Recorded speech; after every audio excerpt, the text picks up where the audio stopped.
Welcome to Kidmissing TV. I'm your host, Angelina Wilson, and these are the updates for Missing May. We have 3.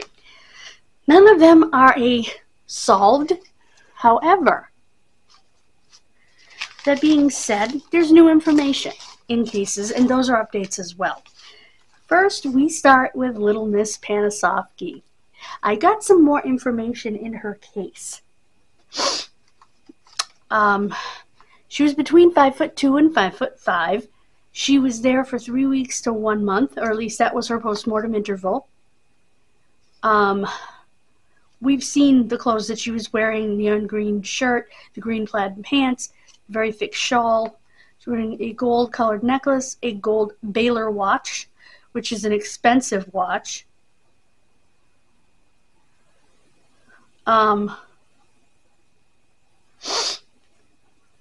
She got it at Zales, because that's who sold Baylor at the time.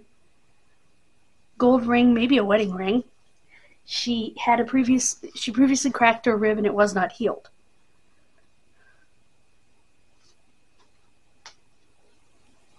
A woman had stated that she met a runaway in that same area who had been forced to give up a baby for adoption, and was talked about an ankle injury, which, if you remember, Little Miss Panasofsky had the Watson-Jones procedure. She stated that her name was Carol. This was 10 miles from where Little Miss Panasofsky was found. The Unsolved Mysteries episode garnered many leads, but none of them panned out. The Greek woman, Constantina, was said by a supposed daughter of hers to be alive and had been actually sent to Australia, not the United States. Police cannot get a hold of her or the daughter, so they cannot confirm or deny this. Carl Kopelman's drawing is amazing, and that's the drawing you'll see on the screen. I don't know whether they've yet done genetic genealogy in this case, but if you have any information, you can call the Sumter County Sheriff at 352-569-1600. That's the Sumter County Sheriff at 352-569-1600. Next case I have an update on is Mary Anderson Doe. They are having some trouble getting more recent relatives in the DNA. They're still working on it, but we now know. If you recall, I said that she was, according to her DNA, Middle Eastern. We now have a little more clarity on that. She was either Persian, which is Iranian, or Afghan. So her family was either from Afghanistan or Afghanistan, depending on how you say it, or Iran, which was formerly Persia. And people from Iran are Persian. They don't call themselves Iranian. So that's an important update to me, getting closer to her exact lineage, either Persian or Afghan. So either Afghanistan or Persia/Iran is where her people would have come from. Now, I don't know how long ago that would be.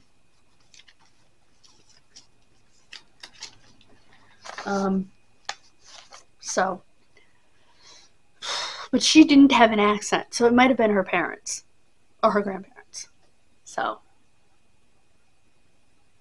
because if they did mine, I'm Scotch-Irish.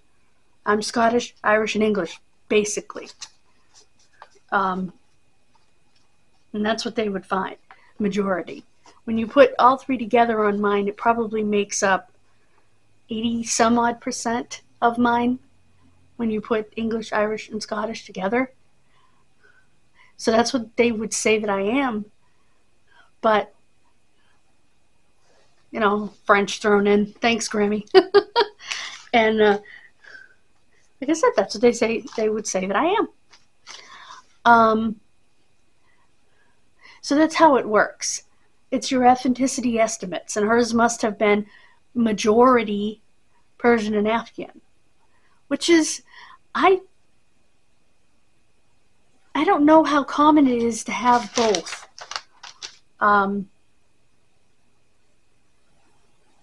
They're not terribly far from each other, so I suppose it's possible. I mean, it's obviously possible, but I just mean probably more common than I realize, because I'm not of any Middle Eastern descent or African descent or anything like that.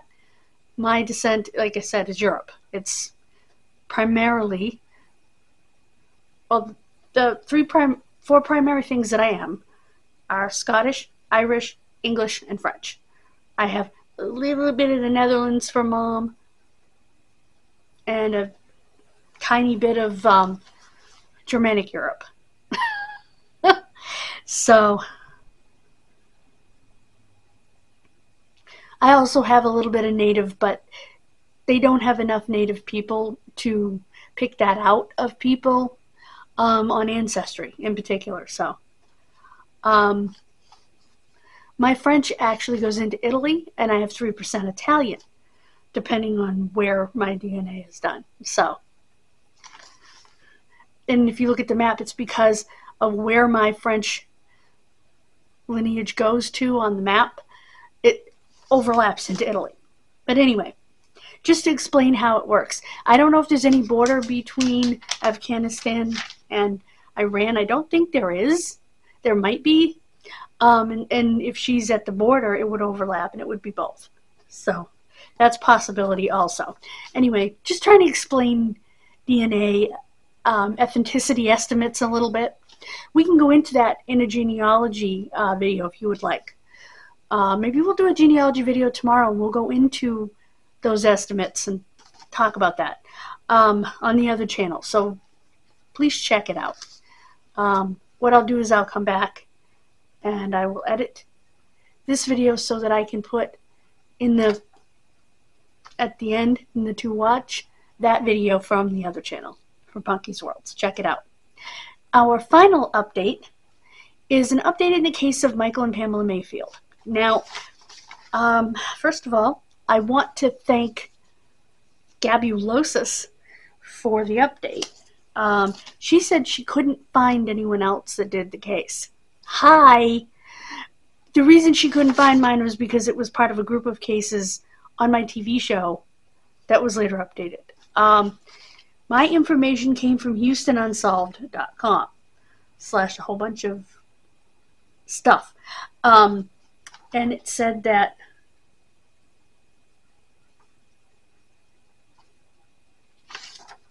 Mona Nelson was a suspect. I wrongly said prime suspect. What my notes actually say, they believe she's a serial killer. And her father-in-law was the sex offender she was living with.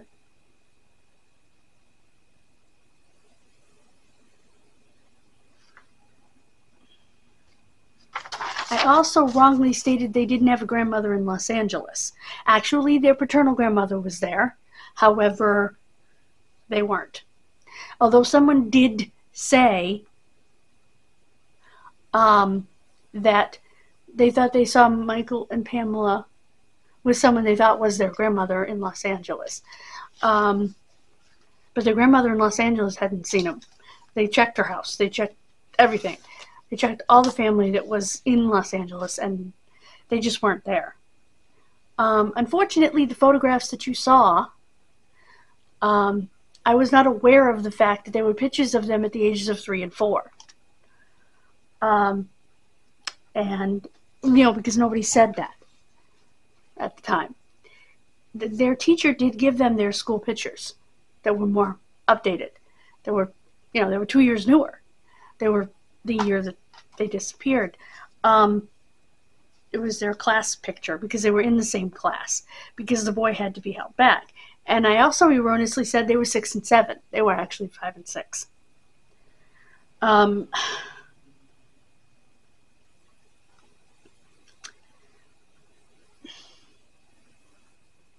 So nobody knows why they didn't crop them out of their class picture and use those pictures.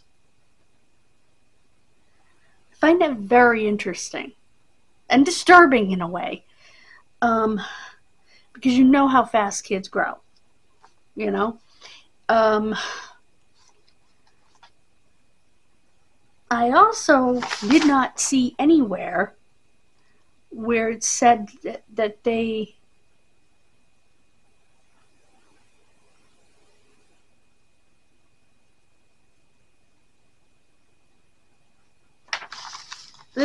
all this article said, and it was all I could find at the time, was that the Mayfields had relatives in Los Angeles, but they weren't with them. Well, yeah, their paternal grandmother was there, along with some aunts and uncles, but their homes were looked at, and they were not there.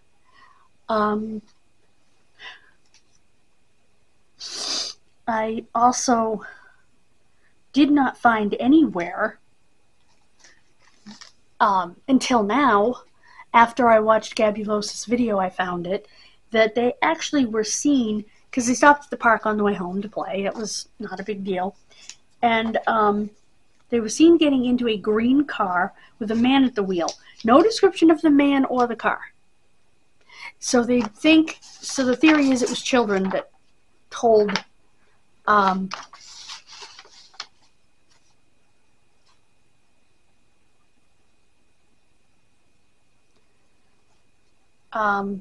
was I going to say? The police about the car. So, and if you look at Mona Nelson, she has a masculine appearance. So it is possible. You know, it's not necessarily a rule out.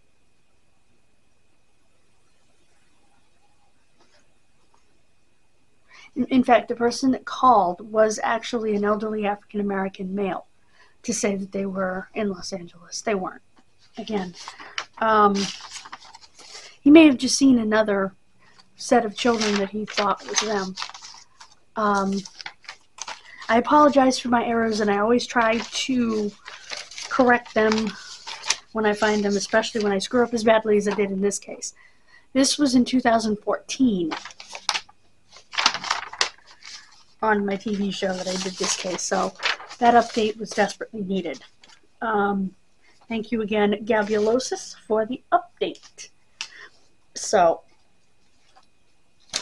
I'm going to get to my editing so that I can get this up by tomorrow, which will be April 28th. Today will go, the preview for May will go up.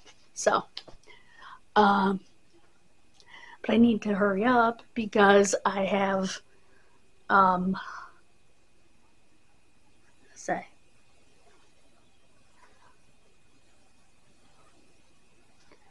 to be at the Historical Society in, good Lord, an hour and a half.